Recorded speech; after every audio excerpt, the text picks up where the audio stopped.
Thrissur government engineering college alumni Qatar chapter സംഘടിപ്പിക്കുന്ന engineers summit ഒക്ടോബറിൽ. പരിപാടിയുടെ ലോഗോ ദോഹയിൽ പ്രകാശനം ചെയ്തു. പുൾമാൻ ഹോട്ടലിലാണ് സമ്മിറ്റിന് വേദിയാവുക.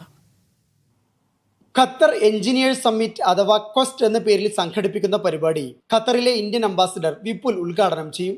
ഒക്ടോബർ 12-ന് ദോഹ വെസ്റ്റ് ബേയിലെ പുൾമാൻ ഹോട്ടലിൽ വൈകിട്ട് 3:30 മുതൽ 9 മണി വരെയാണ് സമ്മിറ്റ്.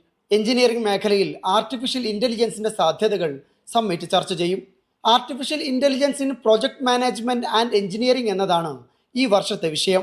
US ആസ്ഥാനമായ Taiyo AI CEO doctor Saurabh Mishra, Infopark CEO Sushant Kurunthil, Microsoft Middle East regional director Shijas Abdul Karim എന്നിവർ വിവിധ വിഷയങ്ങളിൽ സംസാരിക്കും.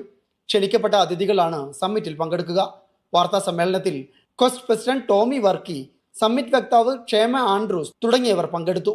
Media 1 Doha.